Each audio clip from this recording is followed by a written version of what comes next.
Test, 1, 2, 3. Welcome to office hours. Welcome, everybody.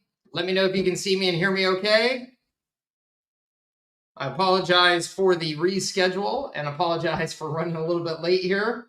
Just got back from Paris and catching up on all kinds of things and had a doctor's appointment today that was a little bit of a longer one. So sorry about that, but got to get stuff done. So welcome. Max, welcome from Irvine.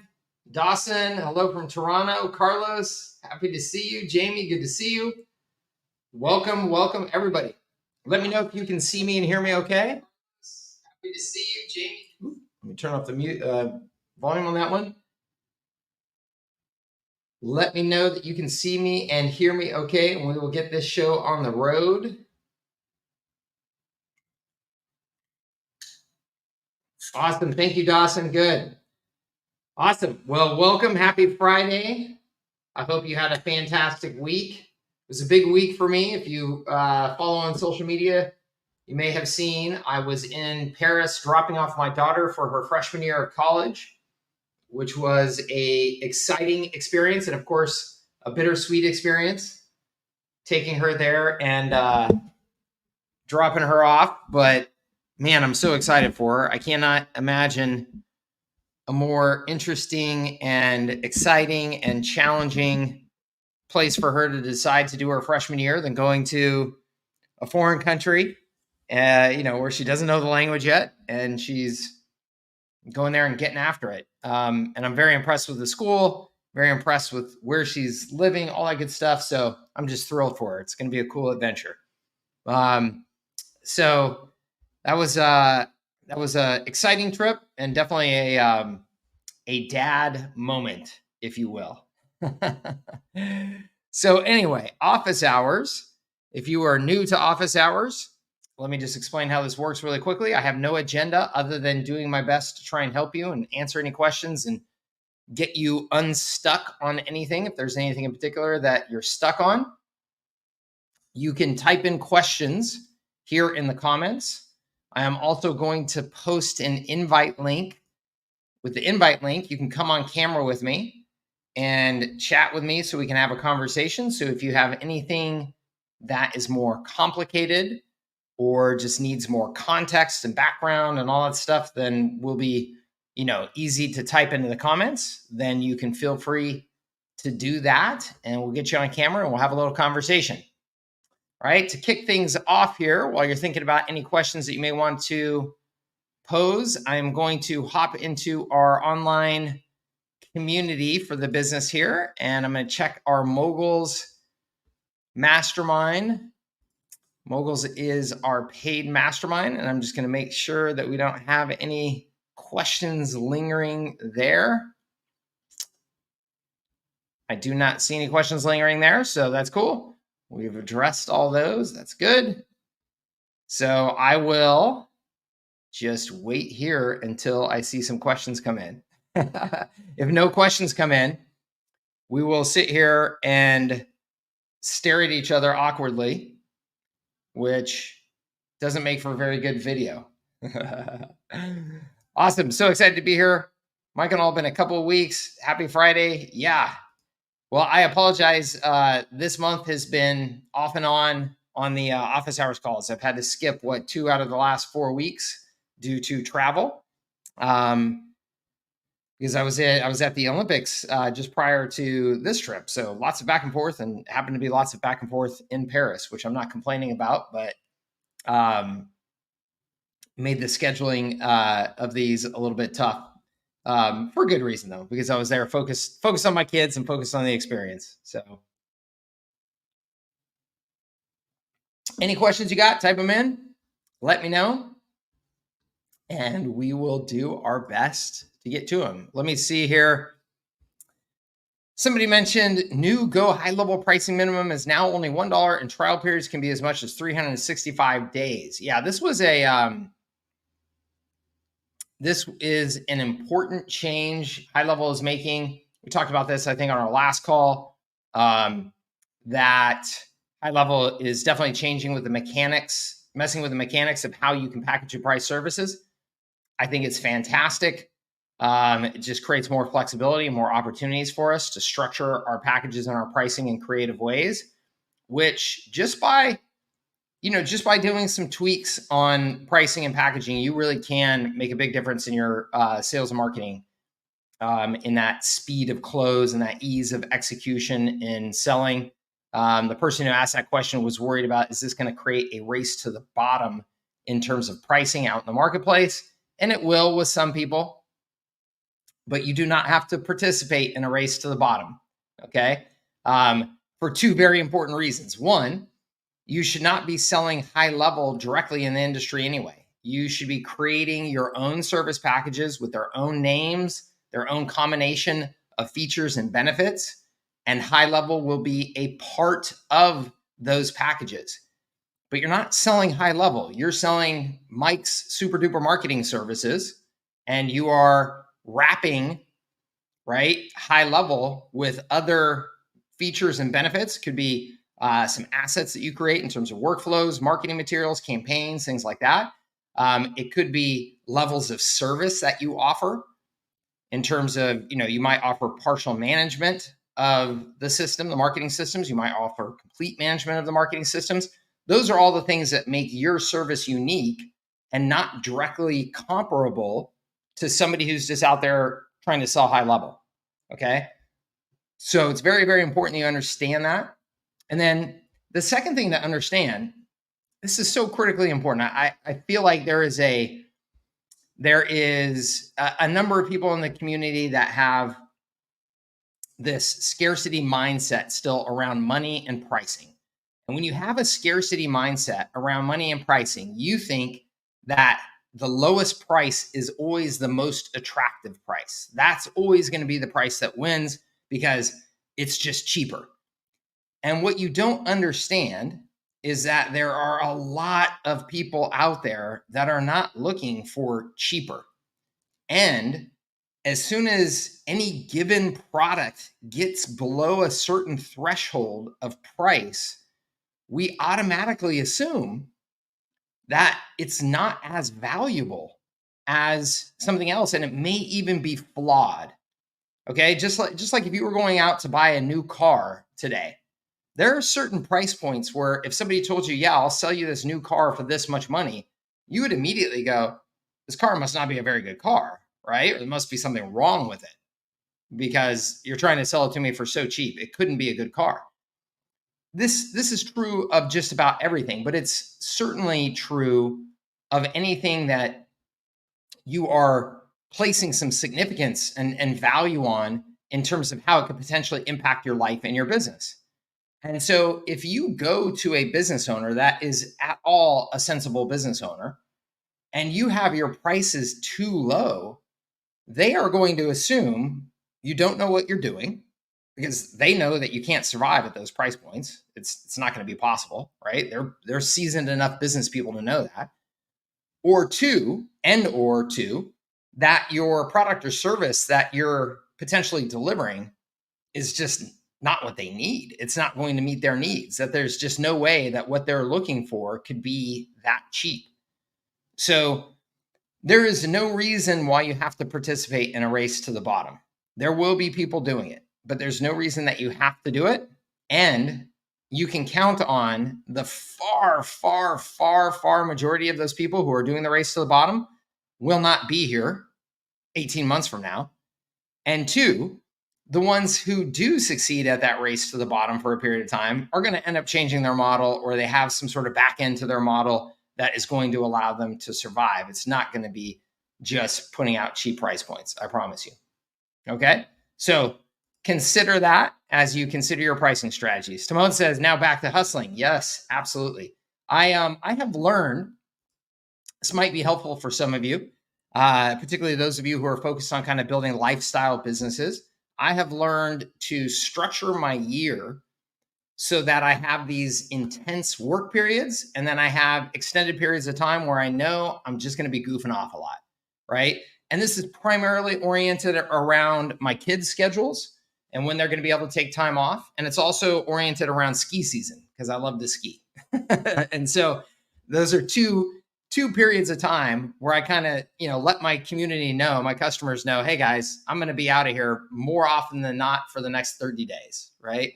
And that is a fantastic mental structure for me to be able to get the most out of myself. Because when I come back, just as Simone said, from this trip, I'm ready to hit it. I'm ready to hit it between now and about mid-December. And then come mid-December, my kids are coming back from college. I'm going to take the next 30 days and pretty much all I'm going to do is hang out with my kids, enjoy the holidays, and go skiing. And then I'm going to come back and I'm going to hit it again. And then there's going to be, another stretch there. They're usually about 2.5, 3 month stretches at a time before there's kind of another break. And that structure for me works really, really well, because when I'm taking time off, I'm really enjoying my time off. I don't feel like, oh shoot, I'm not getting anything done, because during those 2.5, 3 months or whatever it is where I was focused on hustling, I got so much done that I feel good about it. And that might be a way that you can consider structuring your time, because it's easy as entrepreneurs. It's really easy to just fall into the 24/7, 365 grind. And that has its time and place. I'm not saying it doesn't. It does. Okay. I did many years of that. But as you get to a point maybe where you have a little bit more resources, a little bit more savings, things like that, maybe a little more level of comfort, maybe some team to support you, those types of things, then you might consider, okay, how do I maximize this schedule so it's maximizing my life and my lifestyle and not just, grinding. Let's see here. Customer website build. Carlos asks, should that be a standalone fee? Carlos, I think it absolutely can be. My preference is that you find a way to wrap that into some sort of recurring revenue service and offer that as kind of a benefit of the service. So as an example, if you had a $297 a month service plan where they were going to be using HighLevel, they were going to be using some of your other service capabilities, and they needed a new website, I would love for you to say, hey, a new website is, $4,000. But if you sign up for this agreement for a year, we'll actually do that website for you at no cost, or we'll discount it by 3,000 and do it for 1,000, something like that. The name of the game in this business, and everybody should be completely clear. And I say in this business, I'm referring to kind of the agency or marketing services business, since that's what most of my community is here for. I know not everybody is. The lesson still applies though. The name of the game is recurring revenue. Okay. I never, ever, ever, ever give serious thought about doing any business where I can't generate recurring revenue. And the reason why is your life becomes infinitely easier when you're focused on recurring revenue. When you wake up at the beginning of the month and oh, I've got enough money already coming in automatically to cover all of my overhead, it gives you a tremendous sense of freedom, and it gives you the mental capacity to be more strategic. Okay, I wish that's something that everybody know, because I know many people have not felt that feeling before of like, okay, I'm getting ahead. I can actually breathe a little bit. But when you get to that point, you can unlock so much more creativity and strategy in how you're approaching things, because you're not burning 8 hours of your mental energy every day trying to pay the bills. Okay. And again, I've been in both places, right? I've been in that grinding to pay the bills multiple times. It's taxing. And when you get above and beyond that, it unlocks, capacity. And so recurring revenue is the fastest way. Focus on recurring revenue models is the fastest way to get to that unlock. So anytime you're selling a website, a funnel, anything else, I don't really care what it is. If you can find a way to stay focused on the recurring revenue model and find a way to wrap that into a recurring revenue offer instead, then you're going to benefit from that. Okay. Sometimes, Carlos, you may be like, hey, Mike, I need the cash. Like right now, I need some cash because I can do that website thing for, $4,000, get some money in my pocket right now, and that's going to help me pay the rent. Then sometimes you got to do that. And sometimes what you do is you do that for one deal each month, and then the other 3, you do it for the recurring wrap in, like I just described. Okay. I hope that helps you. 805, would you put a birthday club free group on a Facebook page group or in a Go High Level group?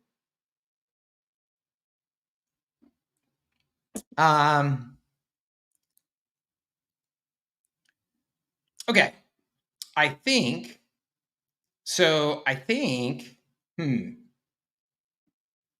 I just need to make sure I understand the question. So if we're talking about a free birthday club group, so I'm assuming if you're creating a free birthday club group, what you're trying to do is you're trying to attract people to essentially sign up and say, hey, here's my birthday, so that you can then market to them around their birthday, right? So when you say a free group like that, if you are, let's just say you're a restaurant and you're creating that for your restaurant, I don't think there needs to be a group at all. It's just you're just getting their their name and their phone numbers, so you can send them an SMS, or an email, so you can send them an email. I don't think that there's any benefit to having a group. If you were doing like a public birthday group, so I can envision you have a Facebook page and you put up on that Facebook page, hey, it's the San Diego, birthday club or whatever, join the community, tell us your birthday, and we're going to send you free gifts from local businesses on your birthday, right? Then I would do that in a Facebook page, because the benefit of doing it in Facebook, or in a Facebook group, is that the Facebook group will then allow you to take advantage of the virality and the visibility of Facebook, right? So anytime you can borrow another channel's audience, you should look for opportunity to do that. And so that's the benefit of having a group like that. If you're trying to attract people to it, it's something that you can do that with, borrowing their audience to give you, increased speed and decreased customer acquisition costs. Okay. Again, I'm not sure why we would need the group though, versus just having them opt into something like that. Just seems much easier to me. I don't know. Like, anytime you're putting people into a group or a community, one thing I've learned, groups and communities are hard to manage. It's a pain in the neck. It takes a lot of energy. It takes a lot of following up with people, making sure that there's some momentum in the group, that there's some communication happening, some chatter happening. Otherwise, why does anybody need to go back to that group, right? So if you don't have a good reason for there to be like this natural ongoing conversation in there, why create the group? So it's kind of a pain in the neck. Okay. Jonathan, my man, would you like to join me? How's it going, sir? I'm good. Good to see you. Good to see you. Finish up my lunch. Nice. Yeah, chill day today with the hat in the office. Yeah. Same here. I love it. I really appreciate you, Mike. Oh, thank you, sir. I appreciate you as well. Thanks for coming. Yeah, I can only come every so often, because every time I walk away with stuff, and then I just got to do it. So that's good. That's the way it should be. The 24/7, 365 I can relate to. It's been about 18 months since I started. And yeah, monthly recurring revenue, man, I'm tasting the freedom for the first month. Good for you. It's happening. Basically what you just said, I can not get another client, for the rest of the year, and I'll be good. So, good for you, man. Congratulations. I love it. I love it. I need some help and guidance though for what's happening. A couple months ago, you mentioned the first hire should be a jack of all trades, like someone who can do a little bit of this, a little bit of that. And I agree with that. I think I have never done it. I'm right now at 51 clients.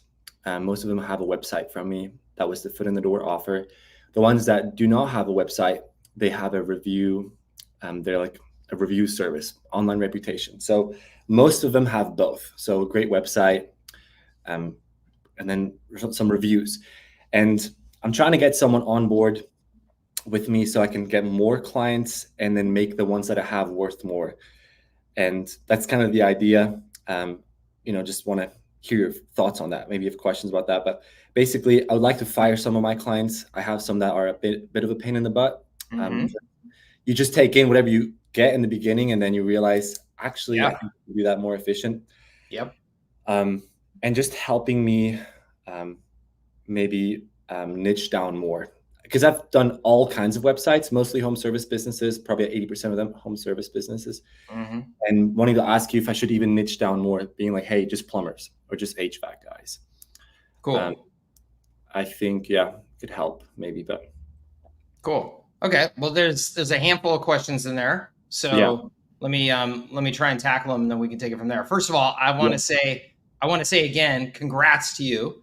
And I want to, if you don't mind, just use you as a real quick example and encouragement for others that are watching this. So Jonathan and I first met in person at the HighLevel Summit. At the summit. And it was awesome because he very enthusiastically came up to me and was like, Mike, it's like, you don't know me, but I'm a customer. And thank you so much because I took your, website, free website model, and I just started cold calling and just banging away. And at that point, I think you were up to like 18 or 18 or something 19. like that. Yeah. So it was working, and you were so excited, so enthusiastic that it was working. And I was so enthusiastic because you were just doing it. You were taking the advice and you were just putting your head down and grinding. And that's like the most important thing that anybody can learn from all this stuff and all the training and all the courses is it's like, you got to put your head down and grind and go for it. There's a point where you got to, the learning has to go from, you're at 90% learning, 10% action. And then there's a time where you just got to flip that. And it's got to be 90% action, 10% learning. And that's what Jonathan did. And I think it's done a fantastic job of that. And it sounds to me like you've continued to keep it simple. You've got a pretty straightforward website, foot in the door offer, and then some sort of upsell to a little more complete service. Yeah. And I will not touch anyone that will not do monthly recurring revenue. It's just happening. Thank you. Before I did any of this, I was in sales, and it was every month you just bring me revenue. I was commission only, so it was like, no sales, no money. And now it's super exciting to know I need to hit this certain number to be able to pay someone full time and then have a bunch of more time to do stuff. And I think, I don't know if in your community that's a big issue, but for me personally, it's just about making the stuff good that I sell, and then the rest will come. And so it's been like 2 months of no sales almost, or not focusing on sales, still selling because of referrals, but not actively trying to get new clients. Someone told me last week or 2 weeks ago, like, oh, I'm going to be a customer for life. That's awesome. Which is exciting. And so these are the kind of review clients that I had. Another thought that I had was to be able to make some wiggle room in monthly recurring revenue is to do a high ticket offer. The highest someone is paying me right now is $500. And that is someone who he needed a website, he needed some reviews, and he needed some basic SEO. And I've been dabbling into AI SEO, knowing that it's going to be a big thing. And I know it's already a big thing. And having those like bunch of website clients, I could just call 2 or 3 of them up that are really happy, and I could just upsell them to like $1,000 a month or $1,500 a month. And if they don't want it, 5 months from now, I can just go back to whatever they're at right now. Is that it? That's what I was thinking about, but maybe you have some thoughts on that. All right, let's go back to some of your original questions here. So first, in terms of who I think that you should hire first, I think that you should hire the jack of all trades, and that you should have them focused on onboarding and service delivery for your customers. Yeah. And the biggest mistake that I think that you can make right now, and I think this is important for everybody to learn, is the biggest mistake is that you can make is taking your eye off of the sales. Yeah. You already just said, getting pulled into the operations, trying to improve the service, spending 60 days doing that. You are the engine of your business, and you need to stay the engine of your business for a while here until that, what will happen eventually is that you will have so many customers, so many good references, so many people out there knowing your name. You'll be running marketing campaigns, things like that, that the flywheel will happen. The engine will start to take care of itself to a large degree. You're always going to be the engine, but it's going to start taking care of itself. It's going to start getting to the point where you could just put a normal salesperson. By normal, I just mean somebody who's not equity owner obsessed like you are, and have them actually start closing enough deals to continue to grow the business. And but that's going to take a while to get there. And until you get there, you need to be obsessed with sales, because revenue, and particularly recurring revenue, solves just about all problems, right? So yeah. So this next person that you hire, let's take it in a little bit of a scale, if you will. I mean, the minimum that you want is somebody that you can train to follow the processes, set up the customers successfully, have decent interactions with them so that you can trust the conversations that are going to happen, with the customers aren't going to be a train wreck, things like that. Comfortable enough with the technology that they're going to be able to learn it and get stuff done. Okay, that's your bare minimum. The next up from that is somebody who can do all those things, but also could actually improve your service. Like, there's somebody that gets what you're trying to do enough, and maybe has some marketing experience or has some service experience, maybe has some high level experience, whatever it is, that they can actually go, hey, Jonathan, I've been watching these videos from HighLevel on X, Y, and Z. And I can actually, I think if we tweaked our service right here, it would be better and it'd be more efficient. And, so now all of a sudden they're making you better. They're not just giving you time back. Yeah, they're making you better. The next best scenario, and I don't even know if best is right, because it can be a little more tricky, but I would say that there is then a person above that can actually drive the service. Like they are going to, you're going to have a conversation with them. They're going to understand your vision, and they're going to go, yeah, I get it. I understand small businesses. Maybe I was a consultant with ClickFunnels and Infusionsoft for 3 years and worked at another agency and all that type of stuff. And I can help you develop this, not just kind of incrementally tweak it forward. Right. So you can find that person. That person's out there. That person's obviously going to cost you more money. They might even cost you a little bit of equity, some options in the business, things like that. So you may not be ready for that yet, and that's totally fine. But I think that if you understand those 3 different layers, then let's say you hire that first one now, then you can keep an eye out for, is this somebody that's capable of developing into layer 2 and layer 3 or not? Because then you kind of know, okay, as I look to hire somebody else, maybe I need to hire their boss, or maybe they're going to be the boss and I can put some more people onto them. So just kind of keeping that in mind as you do it. Yeah. But that's just going to free up tons of your time. Even if it's just that bottom layer, it's going to free up tons of your time, and you're just going to be a sales machine, which is what the business needs. Yeah. You will always have a list of 1,000 things that you want to do to make your service better. It'll drive you crazy for the next 10 years. I promise you. The amount of anxiety that I had every single day, especially in my first business, the IT management business. I mean, every day I was like, guys, why can't we do this? Why can't we make this better? Why can't we, and they're listening to me, and they want to pull their hair out, because I want them all to work 100 hours a week like me and just drive. And they're normal people with jobs, and they're like, yeah, I want to finish up after 45 hours, Mike, and go have a beer. Like, come on.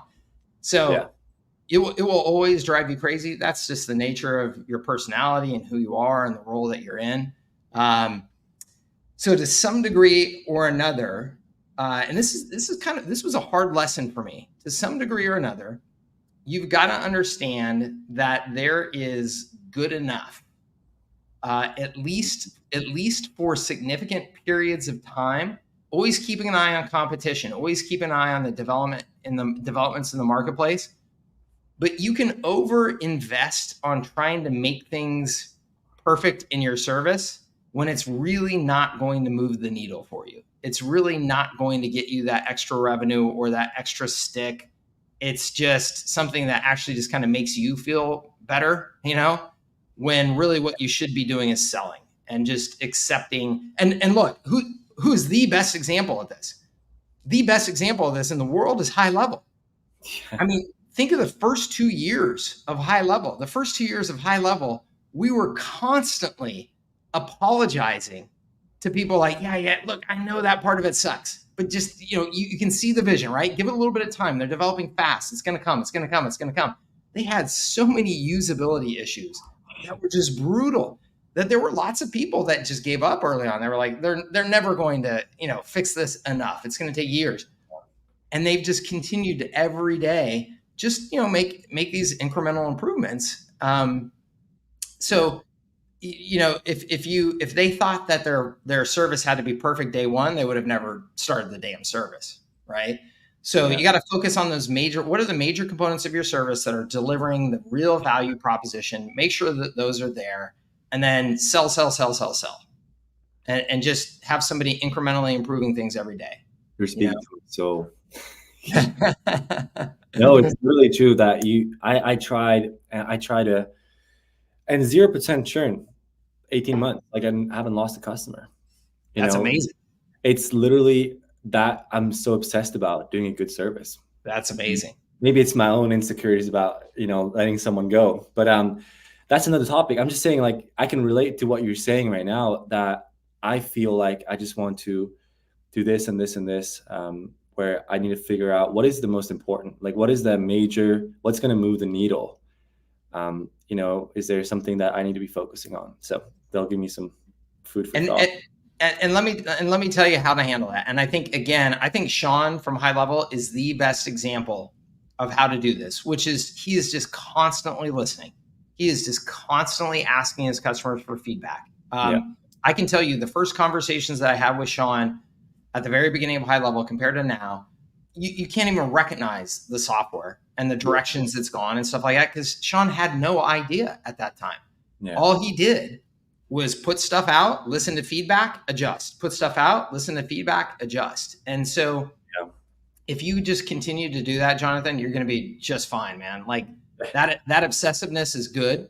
It is. Just make sure that when you look at how you're spending your time, 80% of it is on sales and 20% is on obsessing on that. And then put somebody else in place that can obsess on that with you so that you can scale that. Yeah. It's been, the first couple months this year, it was a lot about spending time on sales because there was not enough revenue, and that kind of got fixed. And then as the revenue came in, I had more resources just to fix what I needed to fix on the back end. And now I'm at this place where I really want someone just to do the basics right so I can get more time back, and then ideally train that person up or get a person that can make the service better. That is actually, because I'm not the best at that stuff. I love the sales part. I love the content and the getting out there and meeting people. That's where I thrive. And listen, everybody needs to understand that I don't care how good you are at the technical stuff of HighLevel, you're not going to build a business unless you do what Jonathan is doing and go out and sell. That's the name of the game. It is a sales business first. It is a service business second. Yeah. Period. A lot of people don't like to hear that because they think, oh, I want to deliver the best service. Of course you do. We all want to deliver the best service, but it doesn't matter if nobody's signed up for it. You're only going to be delivering the best service, to the handful of customers for a handful of months before you go out of business. So, yeah, that's some great pointers. And in terms of making, and I don't know if there's other people in the waiting room, I'm happy to hop off. Go for it. If they're like, thoughts on, I definitely need help because I can't manage more than 50. I feel like that's, maxed out, and I got family and I want to do that well. So I maxed out at 50 in my current offer. And a thought that I had was to drastically double my revenue instead of adding another 50 clients, which I know I could do that. What I could do is I could take my best 10 clients and I can offer them something that provides significantly more value, but does not require, a whole lot of new infrastructure. It doesn't require another me. I can probably do it part-time and then have someone else take over for that. But it would have to drastically increase the revenue. And that's what I'm looking for. Is that something that I should be looking for right now? So there's a couple of things I'll tell you in my experience on this. One is that if you're going to create some new, the high ticket offer, the lure of the high ticket offer. Yeah. So the biggest mistake that you can make is you essentially create a new business. Yeah. right? So you always hear about the in the information marketing space, selling courses and all that stuff. The wisdom everybody says is, oh, Mike, now you can add a high ticket coaching to your business. And there's a reason why I don't have a high ticket coaching. I've done high ticket coaching before. It's an entirely different business. Yeah. It's a completely different operational model. It takes my time in a totally different way. So yes, could I offer that? And yes, could I make a lot more money by doing that? But it would totally Yeah. change my operations and my life personally. Yeah. So I need to go into that with very, wide open eyes. At the stage that you're at right now, if you were to do something like that potentially required that additional operational investment, you would potentially really mess up your business because you would take your eye off of that engine. Your engine and the thing that's going to make your business successful is low dollar recurring revenue, customers who stick for years, and you just stack them up on top of each other. If you do that enough, Jonathan, you will not care about having a high ticket offer because you'll be like me and you'll look at a high ticket offer as a distraction. Yeah. It's like, I don't want to do that. I don't want to change my life. I don't want to change my operations. I don't want to have to add a bunch of team. It's like, I've got a really nice thing. Do that. Do more of it. Right. So that has been something that I've done over the years, and I've always scaled it back. I've always been like, man, it's a whole nother operation, right? The thing that works incredibly well with recurring revenue models like you have right now is just offering additional incremental service options. Okay. So in my IT services business, we found an automated firewall service. We found a hosted antivirus service. We found a hosted backup service. So we had customers that were paying us whatever they were paying us. And then we said, hey, for an extra $750 a month, we can make sure all of the data on all of your servers and devices is backed up automatically every single day with guaranteed recovery. And if anything ever happens, our team will SWAT team in, will ensure all the data is restored, within 24 hours, blah, blah, blah, right? Yeah. That was like a 90% gross margin service for us. Yeah. And it was a compelling value proposition. And so we ended up selling, probably 50+% of our customer base on that. It added it literally like doubled our bottom line, because once you already have the cost of your operations covered by that initial recurring revenue, now every little thing that you add on top of that, it's not an extra 10% profit. It's not an extra 15% profit. It's literally like doubling your profit. Yeah. Because that's all just gravy, those additional services, right? So as long as those services are in line and of similar nature to the services that you're using as your foot in the door and your spearhead anyway, right? So high degree of automation related to what you're currently doing, a natural extension of what you're currently doing. Yeah. So that could just be, right now you've got the 97 website plus the 297 whatever. It could be that there's a 497 something that you offer where it's literally almost nothing different for you in terms of service deliverability. It's just a little packaging difference that will make sense for 25% of your customers, 30% of your customers. Yeah. Or it could be that you look into the HighLevel bag of tricks and you look at your customer base and you say, you know what, we really could be offering X to these customers and we're not at all right now. And we'll probably get 50% of our customers to say yes. And that adds another, whatever each month.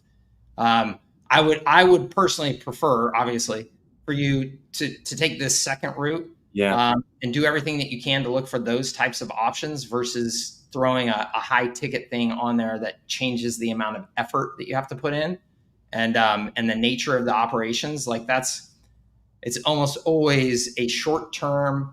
I don't know how many people I've seen go into coaching and then go out of coaching 18 months later because it was a short-term spike. They get all excited about it because it's like, oh my gosh, I just added $1 billion of revenue overnight, and you can.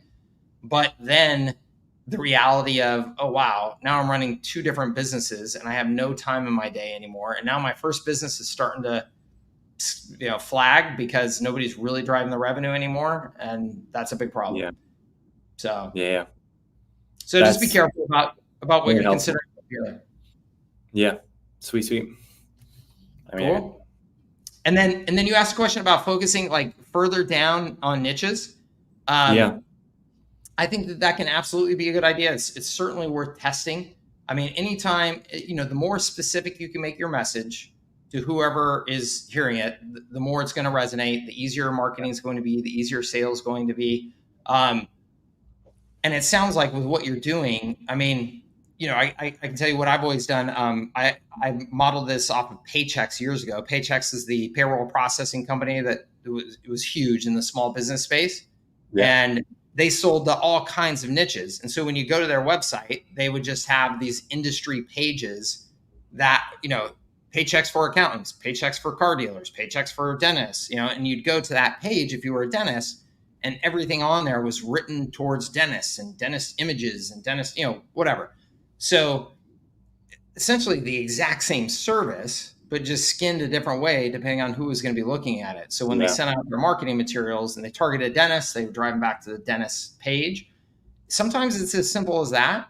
And so you can just set up some different landing pages, set up some different messaging in your ad campaigns and test that, or in your call scripts or whatever it is, and just kind of test that.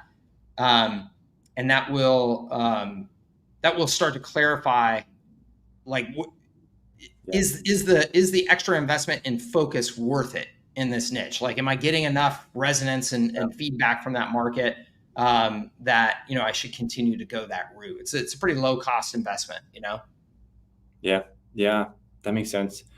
Just communicating well. I think if it's something that's easy to fulfill and it doesn't really it's not a big difference between a plumber and a roofer, then I can do it. If I'm thinking about building out assets inside of HighLevel, like marketing campaigns and stuff like that, then focusing on one specific person avatar can help without having, because it's gonna look different for a low ticket pest control person who's got a website with me and a high ticket roofing company's got a service with me. Yeah, that makes sense. Cool.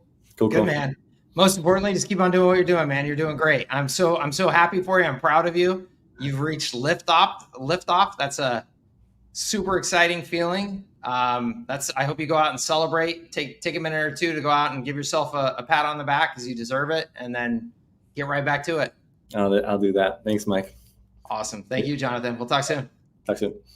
All right. Sonny, I see you back there. I'm going to get to you in 1 second. Just let me answer a couple questions in the comments here first. Larry says, I'm trying to understand how best to integrate Gmail with Go HighLevel. I'm transitioning from HubSpot to Go HighLevel. Does Go HighLevel have a Chrome integration? Any tips on getting the most out of this integration? Larry, gosh, I don't know that I can give you too much in tips. What I can say is that I use Gmail for everything. I use the business Gmail. I've used that for all my businesses for years, and all my team for years, and all that type of stuff. And it integrates seamlessly with HighLevel. My calendar integrates seamlessly with HighLevel. So I think you probably just need to get in there and jump in and just follow their approach to setting things up, because that's all I did. I didn't do anything fancy. I know, and it works perfectly. So I don't know that there's anything more to it than that. If there is, and somebody on the call says, no, Mike, you're missing it, please feel free to chime in, but that's my impression. Robert Beck Jr. I like that. Look at that. Is that a gator, or is that I'm assuming that's a gator. I was going to say, is that a lizard? I think it's a gator. I didn't mean to offend your gator. Do you know of any resources specifically for the home services niche to help a new MSP put together packages and marketing content like email sequences for that niche? I do not. If it were me, what I would do is I would go and become a prospect or customer of the best home services businesses out there. Some of the big brands, like whatever. I mean, even like, Angie's List or Thumbtack or, gosh, I don't know, Service Titan or something like that. Right. And sign up and see the messaging that they're sending you. And, I would just kind of start modeling it that way. But I'm a big believer of you just kind of do your own research and create your own stuff. And the best way to set up your business for any particular niche is to really dive in and get to know the niche. It's not to rely on somebody else's snapshot or anything like that, because if they're selling that snapshot to everybody, right? That's not a reliable way to build your business. Jamie says, what do you think about a GBP, Google business page? Okay, thank you. I had to think about that for a second. Optimization, get Google business profile, optimization service on top of Go HighLevel reviews, reputation software combo, looking for a white label or AI solution fulfillment. Jamie, I have never offered this personally, but I do think it's a good idea. And I do know people who have had really good success offering that service. So I do think that it's a super viable opportunity. I have a friend, actually, gosh, who just contacted me, Brian, and I can't remember the name of his service. I'll dig it up and I'll share it with you guys, because he apparently is having real good success, and he offers it as a white label to HighLevel agencies so that he'll do all of the optimization service on the back end. He's a guy I've known for a long time, and he's been in the agency business for a long time. So I'm assuming it's probably pretty darn legitimate. I will find that and I will put it inside of the community group to see if that will help you. But also I would suggest that you just post inside of the community group and ask, because I think that this is a service that's, relatively well established. There are people out there doing it, and there's probably some good resources for you. Okay. Jamie says, by the way, I was traveling through the West Coast for the past 3 weeks, Vegas, LA, Vancouver, and love San Diego the most. Awesome. Jamie, it is a pretty darn nice place. I got to tell you, I love traveling. I love being over in Europe, but man, do I love coming home to San Diego. Every single time I come home here, I feel like I'm coming home to another vacation. I just love living here. So hard to beat. Sunny. Oh, there's Sunny. Here, hold on, Sunny. I'm just going to go ahead and bring you on stage here. How's it going? I'm great. How are you, Mike? I'm great. Thank you. Good to see you. Thanks for being with us. Thanks. Hey, my ultimate question centers around just like the how-tos of creating social media. Now I have teenagers, and so they seem to not struggle with this, and I struggle. My business purpose is we own multifamily apartment complexes, and I'm trying to develop a business model to put furnished apartments in multifamily in order to drive our occupancy and NOI, just as a way to diversify our tenant base. And it's taken a long time just to figure out a business model that works for everybody. We have to worry about the lender and the government and all kinds of people. And then I want to drive. Originally, I was doing it myself, where I was hosting the short-term rentals. And now what I want to do is drive those leases to my on-site team, because basically I had a double set of administration, and it just was very expensive. And so driving that traffic to my on-site team, what I'm trying to, the critical piece I'm trying to figure out now is how to create social media content to drive that organic traffic and then boost it to get the paid traffic, versus like what my natural inclination is to go pass out flyers or physical canvassing or talking, developing lead sources from, like lawyers and neighborhood businesses and stuff like that. And so I want to get the social media part number one for reliability, just to develop that reputation. I've done a deep dive on the R6 just so I had a firm foundation of your mindset. Nice. So that when people come to our website, we have the instant credibility with the people we're trying to attract. Yeah. And then I can develop those referral relationships after we have that stable foundation. Awesome. Have you gone through the content blitzkrieg yet? I just found that today when I was looking for this. And so maybe that's what I'm asking for. I think that that's really going to help you. And the idea is that you're essentially just creating content to answer the questions that your prospects have,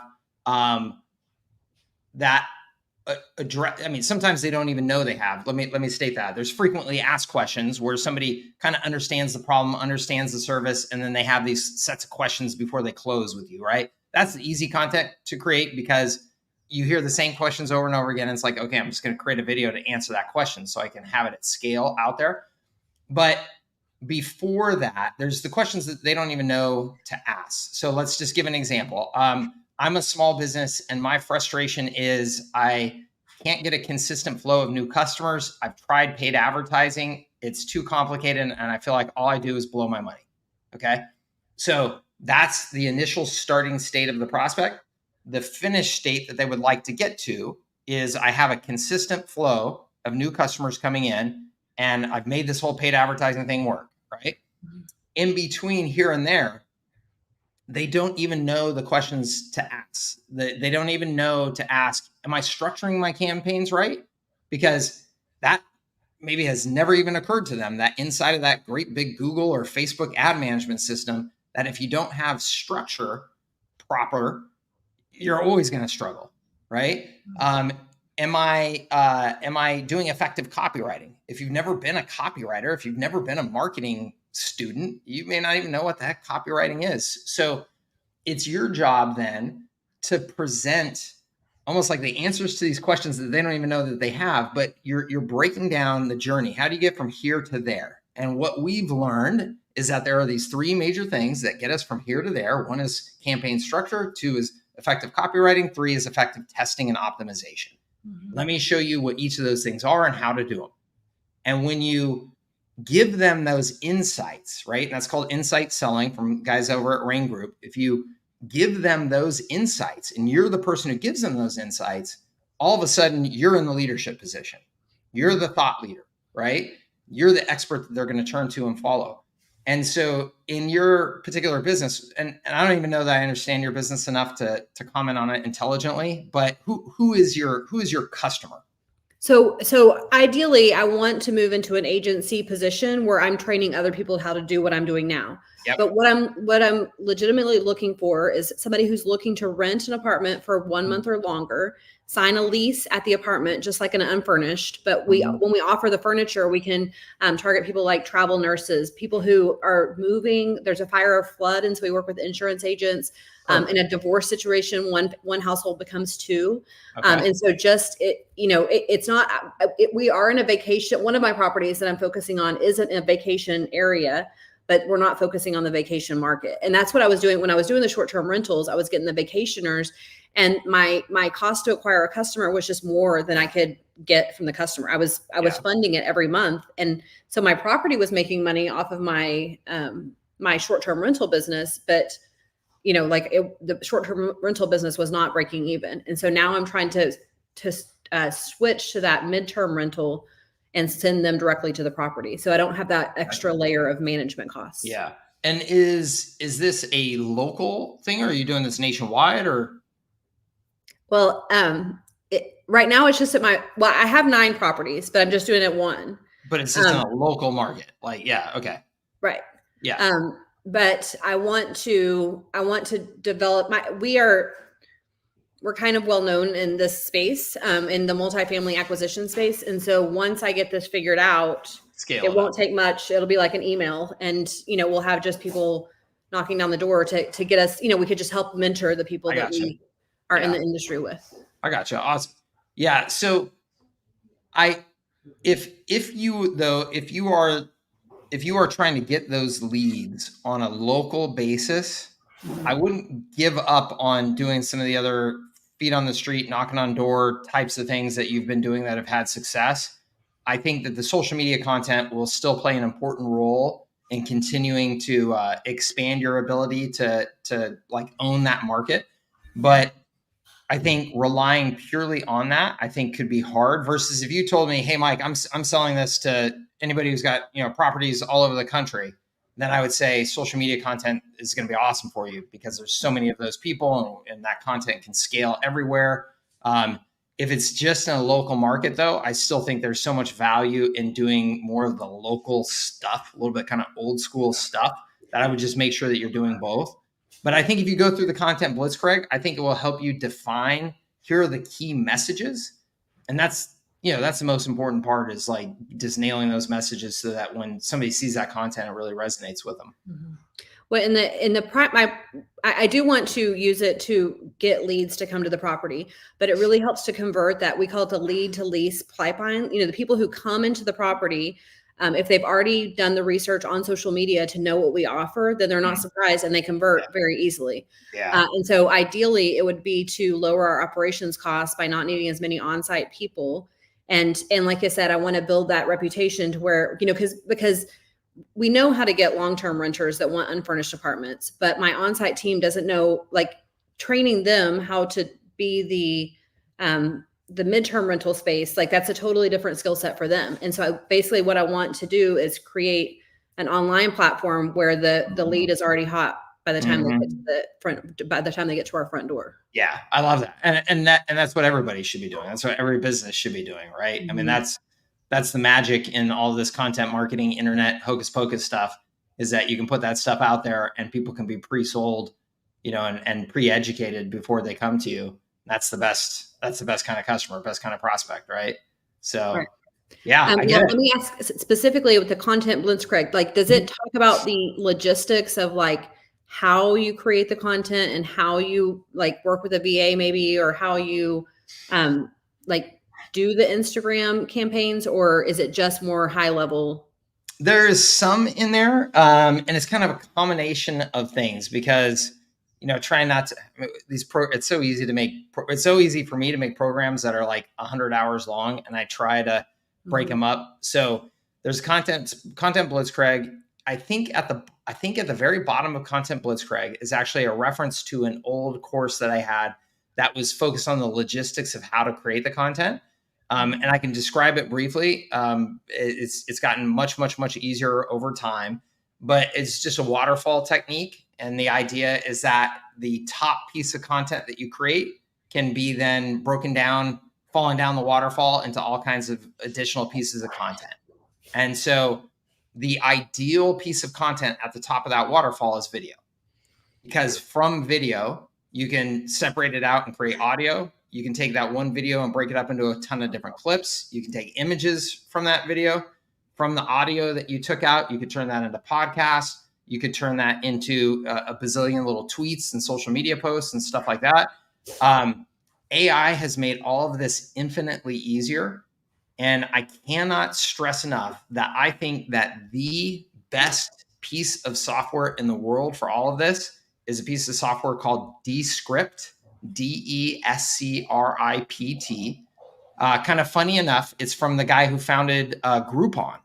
This is his next big thing. And it is so damn good. It has changed the way that I create content and made it so dramatically more efficient. It's unbelievable. And what it is it is primarily a video first platform. You can record video from it, or you can upload videos that you recorded on your phone or whatever into it. It will automatically transcribe the video. And then the way now that you can edit your video is you just edit the transcription. So in other words, if there's this section of the video where I sit there and go, that type of thing, I can literally just go to the transcript, highlight that series of words and spaces and hit delete, and it will edit that out of the video as well. So that has so much efficiency impact because you can now search for words in the transcript and just easily replace them and stuff like, it just makes editing so much easier. But then also what they've done is they've built in a ton of AI capability into it. So what you can do is you can say, hey, from this video, create 50 tweets for me from the most important passages in the video. And it will go through and it will write tweets based on all of your messages in that video and do a really nice job of it. You can say, write me Instagram descriptions, write me a webinar promotion sequence, 3 emails. You can, and it will just do everything from that piece of content in there. So it creates crazy scalability. And I think it's only like $35 a month or something like that. It is such a high ROI piece of software. But that's pretty much the process. And then whether or not you stick another human being in to help you with the spots where you're kind of getting stuck or less efficient or whatever, I think that you'll figure that out really quickly over time where it makes sense to do that. I have a couple people that help me here and there. But that's generally the process, is just following that waterfall. If you create video first, or as close as you can get to video, then everything else becomes dramatically easier. Okay. Thank you so much. I appreciate your input. Yeah, you bet. Keep me posted if there's anything I can help with. Will do. All right. Take care. Let's see here. Just about to get started with my foot in the door offer websites, finishing out my first lead gen campaigns. I actually like the idea that in the beginning, I call incoming leads right away. Yeah, I think that's a great idea. Yes, definitely. I think that's a great idea. the faster you respond to inbound leads, the more likely they are to close. It's been proven. So absolutely, if you have the time to do that and create the systems to do it, you absolutely should. Clayton says, do you recommend using the Go High Level phone numbers for business numbers? Do incoming calls forward to a cell phone or other phone provider? Clayton, yes, I do recommend it. And yes, they do forward to whatever number you want them to forward to. So, yep, absolutely. Are foot in the door and fast service packages mandatory? No, they are not. For example, I don't envision some industries taking a foot in the door package for $300 US per month, considering the money they're making, like lawyers, example. Yeah, absolutely. Do not need to do foot in the door offers. You can, if you follow my high leverage agency approach, where you are selling systems as a service, marketing systems as a service, you can price those. Gosh, I mean, for the right types of industries, those can be priced at thousands of dollars a month. And still be a lot of people hear thousands of dollars a month and they freak out. They think that that's, so high ticket that, who in their right mind would ever pay that much money, right? And again, you have your own money issues. If you go to HubSpot and you look, some of their software packages cost thousands of dollars a month. And it's just to use the software. There's no additional services. There's no nothing. It's just use the software. So you've got to be comfortable with, try and get as comfortable as you can with money and numbers, and understand that there are businesses out there that will absolutely pay, thousands of dollars a month for services and still be really great, scalable, long-term customers. So if you were selling a systems as a service where you're selling at $697 a month, $997 a month, or you could even go above and beyond that, do you need little foot in the door services? No. You go out and you sell as more of a consultative sell, right? That we are the marketing systems solution provider, and you're going to have a slower sales cycle. It's going to be a longer sales cycle. It's going to be a little more complicated, but it's also going to be very, very, very valuable when you bring those customers on. So no, you don't have to do the whole foot in the door thing at all. Okay. And let me rephrase that just real quick. Is there still some foot in the door that will make your sales process faster in this model? Yes, but it doesn't have to be like a foot in the door service offer, like a free website or something like that. It could be a lunch and learn event, right? Something like that where you're educating them. It could be a book that they buy the book, and then that's the first introduction to this concept of marketing systems. So those are, foot in the doors as well, but a little different than what we were, I think, initially talking about. But the concept of a foot in the door is still a good one and can be applied to almost any business. High leverage course, is it a guide, step-by-step course to help someone build his agency, even for someone new to marketing? It can help to gain the knowledge and guidance to make it. Yes, I always, here's what I have never been comfortable doing, and you will never hear from me, is there is no easy button.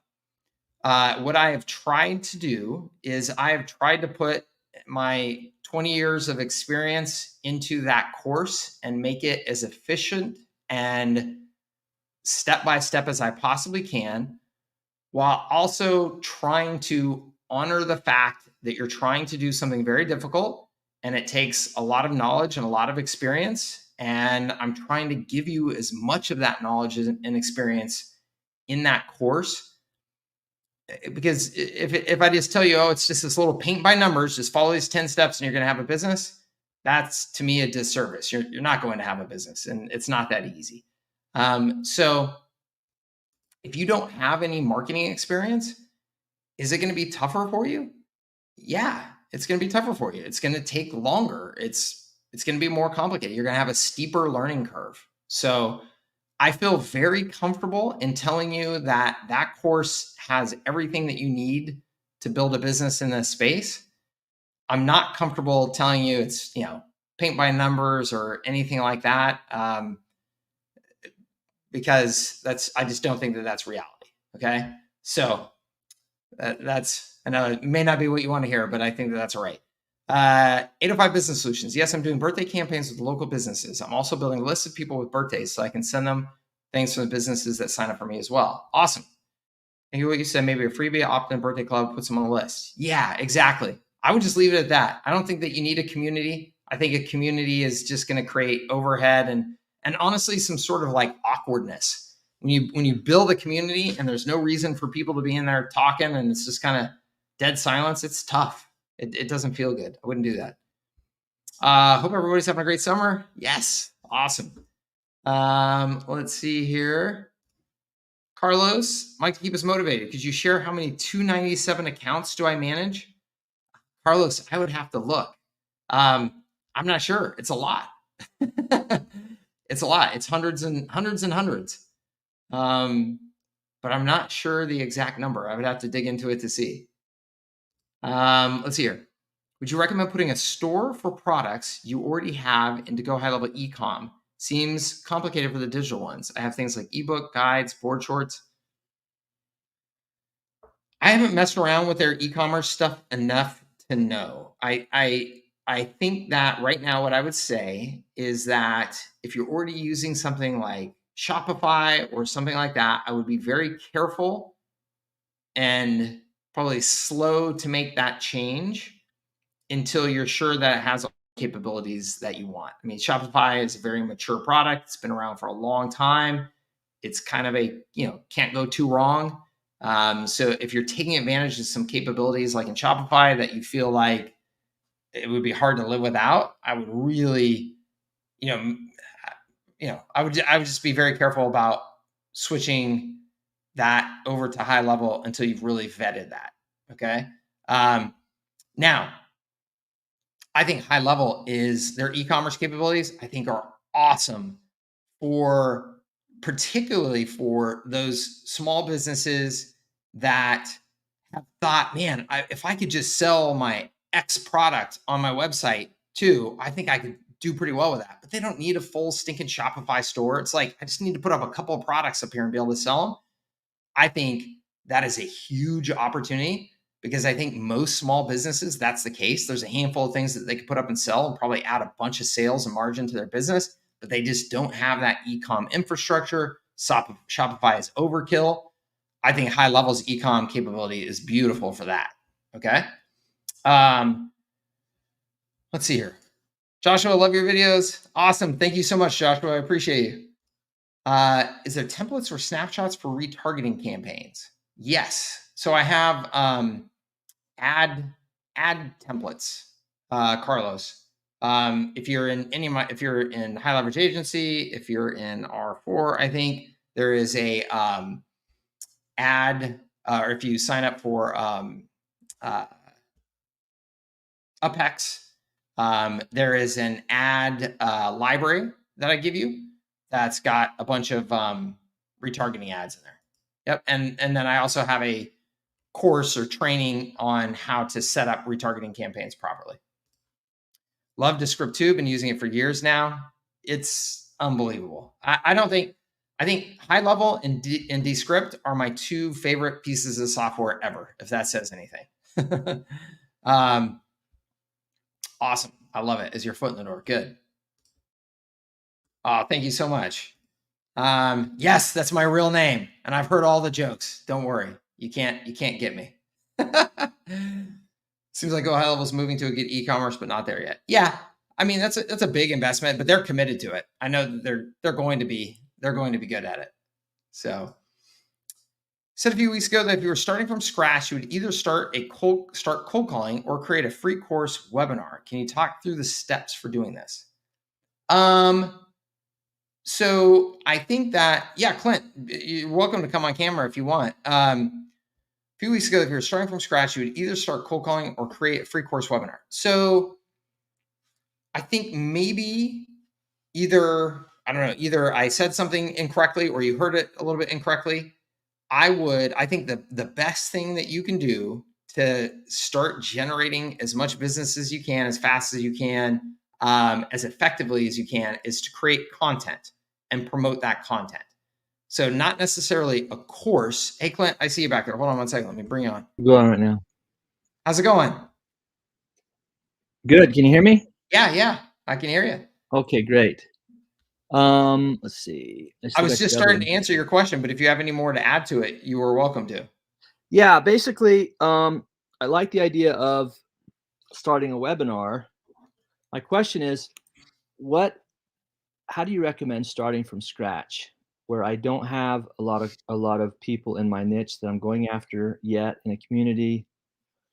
I really like the idea of doing free courses, but what steps would you take to get that started?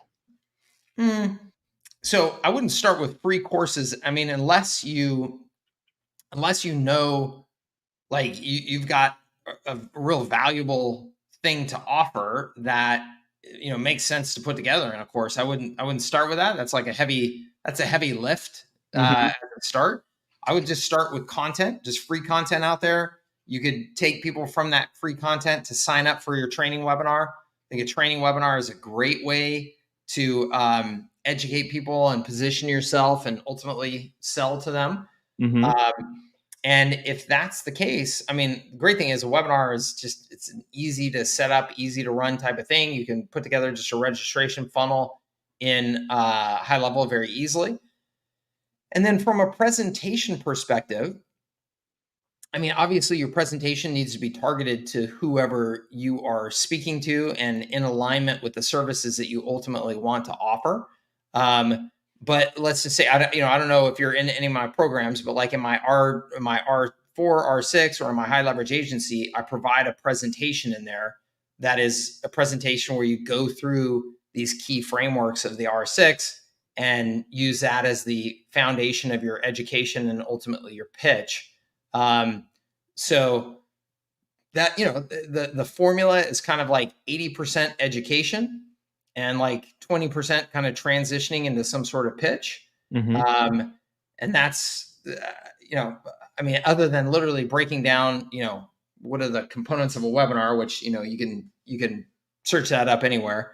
That's pretty much the model. And then the question is, how do you get people into that webinar? You can do that through paid ads, or you can do that by, again, creating content out there on a regular basis and having all of that content always just has a link on it that says, sign up for our next free training, And you're just constantly funneling people in there organically. So what caught my interest was a few weeks ago, somebody asked you, what would you do if you were starting from scratch? And I think you said I would either start cold calling or I would start doing, like content. You said, webinars or content. I would start doing content marketing. So content marketing, the thing is, it's only going to take you, let's say you were going gangbusters at creating content. You probably can only do that for a couple hours a day. And then I would spend the rest of my time doing whatever cold prospecting I could, cold calling, cold emailing, cold social media connections, going to networking events, anything that I could do to fill my calendar with activity. You just want as much activity as possible. But ultimately it's content, and then content backed up by ads. That is the scalable model. You don't want to have to just be doing the cold prospecting hustle forever. That's inefficient. It's expensive. Content is much more scalable, much more efficient, much more attractive from the prospect's perspective to get to know you, get educated on what you do and how you do it. So that's the ultimate goal. But again, at the beginning, if you're like, hey, Mike, I want to get this business going. I need to get it going as fast as I can. I've got 10 hours a day to work. I would say, awesome. 2 hours every single day, getting content out the door. The rest of your time doing all the prospecting you can until you start to get enough business that you don't need to do all that prospecting. You should continue doing all of the content, but your prospecting, you'll start to scale back as you focus more on customer onboarding and service delivery. Okay. So you, when you were saying that, you weren't necessarily saying, what I thought you were saying was make like a webinar every month and have new people join and do a webinar and then do a pitch after. You were just basically saying, do content and just keep, as far as structure, basically just it doesn't need to be more structured than that. You're saying just make YouTube videos or content in general, but not specifically classes where they come in and you sign them up. Hold on, let me share my screen. I think that this will help. I think this might have been what you were referring to, and this is the structured version of what I just said, Mm-hmm. which is this visual marketing scorecard. So what I'm saying is that this is the ideal structure. If you said, Mike, I want to do it all. I've got time, I've got resources, I've got hustle. Let's just get this all done. I would say do this. So you would have a newsletter that went out every week to anybody that was on your list. You would be doing content posts every week. You would be backing those content posts up with ads. You'd be going to a couple of networking events if you could. This is SP is social posts. You'd be doing social posts every single day. Once a month, maybe hosting a live webinar. Could be once a month, could be once a week, could be once every other week. And or some sort of live lunch and learn event. Like this, if you did all this and you stuck with this for 6 months, you would be on fire. Most people, when I show them all this, they go, I can't do all that. And so you pick and choose, your battles. But if you said, yeah, Mike, I want to get after it. This is the get after it plan. Okay, great. That makes sense? Yep. And I have it. And then there's the daily prospecting version of that too. I have a visual marketing scorecard for daily prospecting for the first 90 days. But really all that looks like is just the number 100 over and over and over again. And it's just every day, make sure you make contact with 100 people. I don't care how you do it. Cold call, cold email, social connection. I don't care. Just make it add up to 100 people every single day and do it again the next day. If you do that combination of things for 90 days, you're on fire. Yeah. It's just, it's a ton of activity, and that's what it should be. You go back to the Jonathan model. Jonathan, like he said, he's like, I love content. I love connecting with people, and I love selling. And that's what he's been doing since I met him. He's like, he was a cold calling machine. Just, that was what he could do at first. So he just started cold calling, and he just hasn't let up. Yeah. Okay, great. That makes sense? Yep. Awesome. Thanks for your input. Yeah, absolutely. Keep me posted. All right. Will do. All right. Take care. Okay. All right. Let's see here. I got to run here in just 1 minute, but when you target small businesses like plumbers, you target a mid company or a small one, like a solo plumber. They're both decent possibilities in terms of customers that you could go after. But I personally prefer to find somebody that's got a little bit bigger business, that has been in business for a while. They have more resources, they have more stability, they tend to have just more success. And so customer selection, as Jonathan mentioned earlier when we were talking to him, customer selection is one of the single most important success factors in your business. And at the very beginning, people tend to completely overlook that because you're just desperate for any sort of success, any sort of income. Like, let's just get somebody on board. And I totally get it.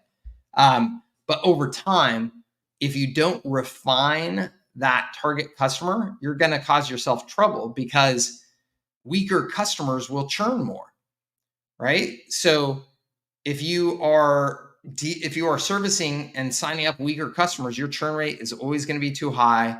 Your average customer value is always going to be too low. Your business is going to be very difficult to operate and grow. Versus if you choose higher quality customers, and by higher quality, that often means, they're a bit bigger, they're a bit more successful, they generate more revenue, they generate more profit, they've been in business longer term. They're just more likely then to continue to be a customer of yours for years to come, right? They've gotten past some of that volatility. So if you could find the 5-person plumbing company, the 10-person plumbing company, I would love to see those be more of your targets. Do you currently run the model you teach or into other ventures? John, so I have There San Diego. It's my media site that acts as my front end of my marketing service for small businesses. So it is a hybrid combination of media site and agency, although I hate that word, a marketing systems provider. So it is slightly different than what I directly teach every day right now, because I've built that media component on the front end as well, which I encourage other people to do. And I have actually taught that model before for years as well. I just took it off the market a couple of years ago and haven't been teaching it for a while, mostly because a couple of things. One, I wanted to refine it a little bit more myself with my experience before I teach it again. And two, because I'm considering options to scale that I may not want to teach other people unless they're, a part of that scalability plan, some sort of licensee model or franchise model type of thing. Carlos, yes, the past office hours are all on our YouTube channel. What's the difference between the course in my email, Services That Scale, $297 discount, and High Leverage Agency? Cindy, so High Leverage Agency is my full detailed, here's how you build a business with HighLevel as the foundation of how you're going to provide your services.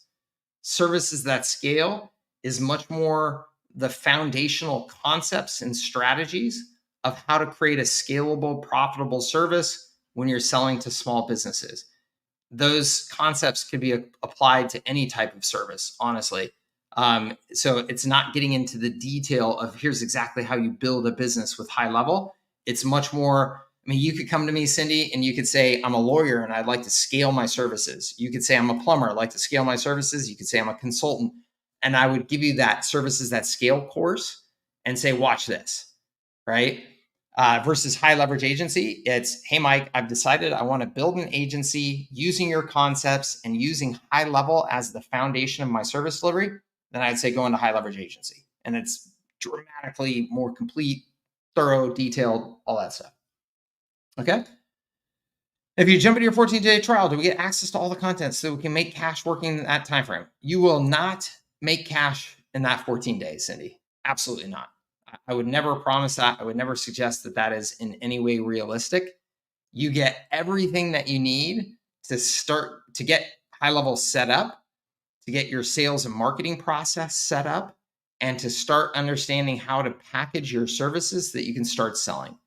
That is probably way more than you will accomplish in that 14 days. But if you put your head down and hustle like crazy, you probably could. So I would never set the expectation that you're going to make money in that 14 days.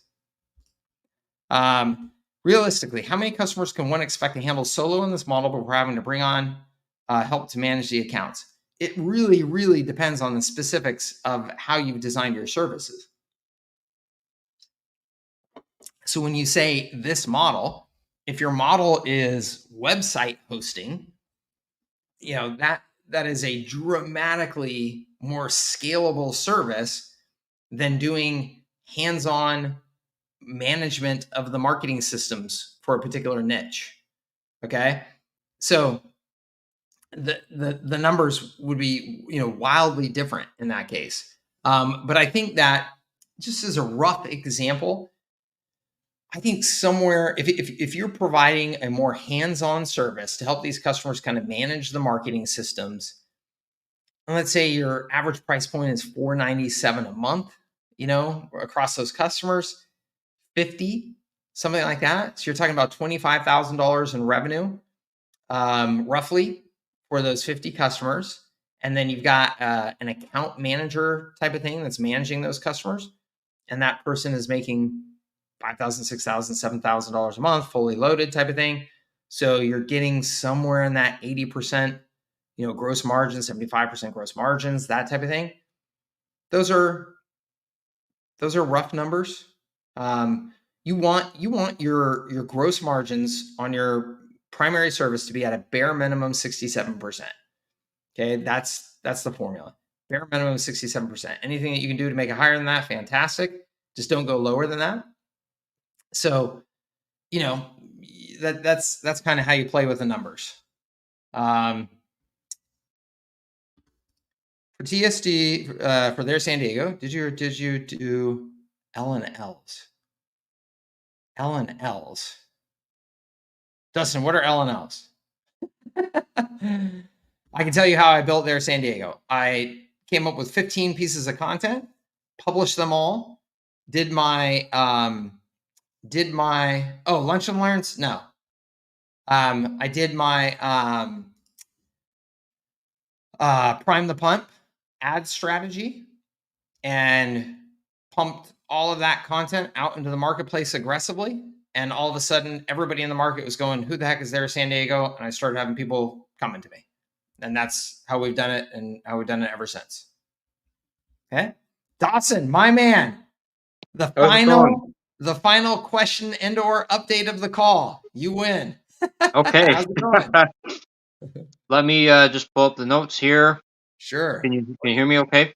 Yes. Look at me. I caught you right in the middle of a bite of your lunch or whatever. I didn't give you any warning. Uh-oh, did you cut out? Uh-oh. We might have lost Dawson. That's no good. Oh, there you are. Let me see. Okay, so in the early days, like, how did you allocate your time between like business things and errands? Because sometimes I find that the errands, I have to do paperwork, I have to call people, I have to go to appointments between 9 and 5 each day. And it's just a general guideline for myself. Like I do business stuff between at least 9 and 5 each day, just so Yeah. I can get that discipline in. Yeah. But I'm just wondering, like, was there any mindset that you had, or how you structured things back then? I personally don't think I was the best role model. I will tell you a story I call the Harvard story, because this opened my eyes. I was in Boston building my first business, and I got a call from these guys who said we would like a proposal for management of all of the IT for 30 people. And that's like our sweet spot as a customer. I was like, awesome, like this is our bread and butter. This is going to be a perfect customer. So I put together the proposal. I say, can I come over and meet with you? And because they were in Boston, I said, can I come over and meet with you and introduce myself and present the proposal? They say yes. And they say, you can come at 5 p.m. And I was like, 5 p.m. I was like, man, that's a little late. Like most people in Boston are wrapping up the day by then, heading to the pub, right? So I go to their office at 5 p.m. sharp to present my proposal. And I get there and there's nobody. They have this big office in a tower in Boston, super expensive, right? And it's completely empty except for two guys sitting in the middle of the room with desks facing each other. And that was it. And I was like, what the heck is going on here, right? And so I start talking to these guys. It's two guys that had graduated from the business school at Harvard, and they were starting their business. And they were doing absolutely nothing but sitting there and cold calling between 8 and 5 every day, because that was when they could reach their prospects. Every other thing that had to happen in their business and in their lives happened before 8 or after 5. They had tremendous discipline so that it didn't matter. They did not care if the place was burning down. They would deal with it after 5, right? So that takes a tremendous amount of discipline, and I respected the heck out of it. I thought, man, and sure enough, these guys built a massive business. They killed it. But I think that the lesson to learn from that is, one, you want to specifically, particularly in the early days, I think this is always true, but particularly in the early days, you want to know what is the driver of success at your business. And in almost all cases in the early days, that's sales. Whatever you do to create sales. That could be creating content, it could be running ad campaigns, it could be cold calling, whatever it is you do to generate revenue. That should be the far majority of your time, and you should do everything that you can to protect it from being interrupted. And then all of your administrative time, running errands, things like that, ideally what you want to do is you want to have very specific chunks of time on your calendar. Let's say it's 3 to 5 on Monday and 3 to 5 on Thursday. And anything that comes in that's administrative or errands, you go, great, that's going to get handled 3 to 5 on Monday. Great, that's going to be handled 3 to 5 on Thursday. So you have the windows set to handle it. So then all you do is just pile stuff up in there. You stay focused on your sales time. And then when you get to your 3 to 5 window, you just put your head down and knock out as much of that junk as you can in that 3 to 5. So that the next day you get right back to selling. Like that's the ideal way to handle it. And I wish I was as good of a role model as I would have liked to have been during my early days. I don't think I was that disciplined about it. And I think that that's the way that you should approach it. That's a good way to think about it, because I usually just do Mondays for that day. But like if I just have maybe a couple of days where I would have that block time for those Mhm. specific things, I think that would make things a lot better. Yeah, cool. Yeah, yeah. Yeah, because I just made the. Oh, sorry. Go ahead. Oh no, that's cool. I was going to say that's good. I think that that's great. Yeah, just kind of experiment with what's the right amount of time and where you have it in your calendar and stuff like that, and go for it.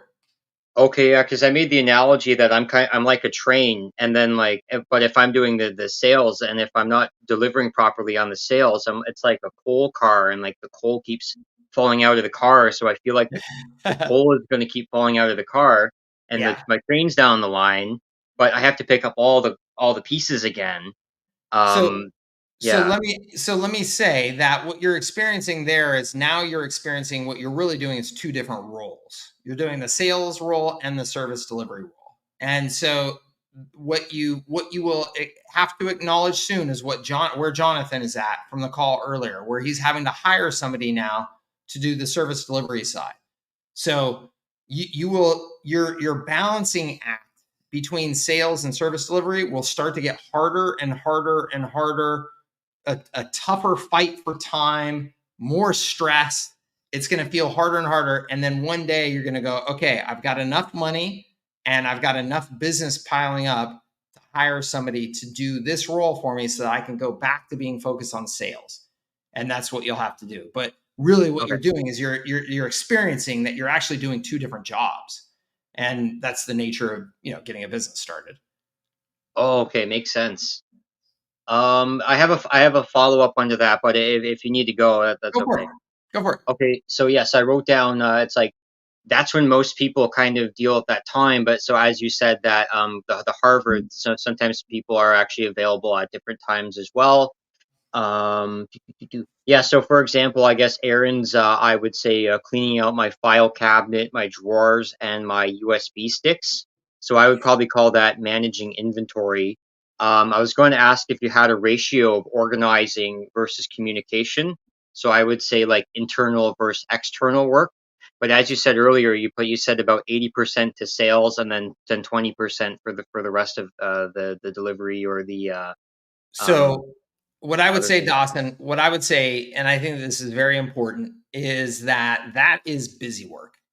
Busy work is not adding any value to your customers, and it could probably just not get done. It's probably something that satisfies you mentally to have more organized paperwork and stuff like that.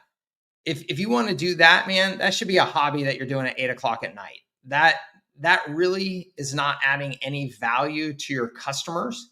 And I want your business hours time to be focused on stuff that's adding value to your customers. I just had this conversation with somebody yesterday where I was joking because somebody came over to my place and they opened up my freezer and my freezer was a disaster. And they were like, when was the last time you cleaned out your freezer? And I was like, who gives a shit? Like, I'll go for 5 years and not clean out my freezer because all I'm focused on is building my business and hanging out with my kids. And I could care less if my freezer gets cleaned out. Now, to a more reasonable person, they would go, Mike, you got to clean your freezer out once a month or something at least, right, man? Don't be disgusting. But those reasonable people probably wouldn't have my business and my life right now, right? So, and I'm not trying to be a dick about it. It's Yeah, yeah. reality. Like, entrepreneurs are not reasonable people, and we prioritize things that other people don't prioritize to a degree that other people think is probably unhealthy or weird. And that's true. I have a cleaning person now. I have a cleaning team that they come through, and I'll say, "Hey, could you clean my freezer?" Like, spend an extra half an hour here and make sure you clean out my freezer because I just learned that guests come over to my house and think that's disgusting. I didn't even didn't even occur to me before because I could care less if my freezer is clean. So organizing your files and things like that, man, that's if you got free time while you're watching some Netflix, organize your files. That sounds good. But don't confuse that with value adding work. Okay? Value adding work. Okay. Thank you. I'll write that down, and that helps me just kind of delegate things better. Awesome. Awesome, Really man. appreciate it. Of course. It's good to see you. Thanks for being here, as always. Have a great day. All right, you too. We'll talk soon, Dawson. All right, Colin, I am sorry. I had to move it to 1 p.m. and I know the announcement on that went out a little bit late. So my apologies, sir. If there's anything that you want to post inside the group, I would be happy to try and help out. But I did have to shift it due to a doctor's appointment. So I appreciate your flexibility. Everybody, thank you so much, as always, for being here. I really appreciate your time and attention and being a part of my community, and appreciate your business. I hope that there was something here that was helpful for you. And you can post in our online groups any questions that you have in between these calls, and I'll do my best to get back to them, or somebody from my team will, or somebody from our community will. And otherwise, we should be back on a pretty regular track here of every Friday for these calls here for the next handful of months. Okay? Thank you so much, everybody. Have a great rest of your Friday and a great weekend. And if you're here in the United States, a great long weekend. And we will talk to you real soon.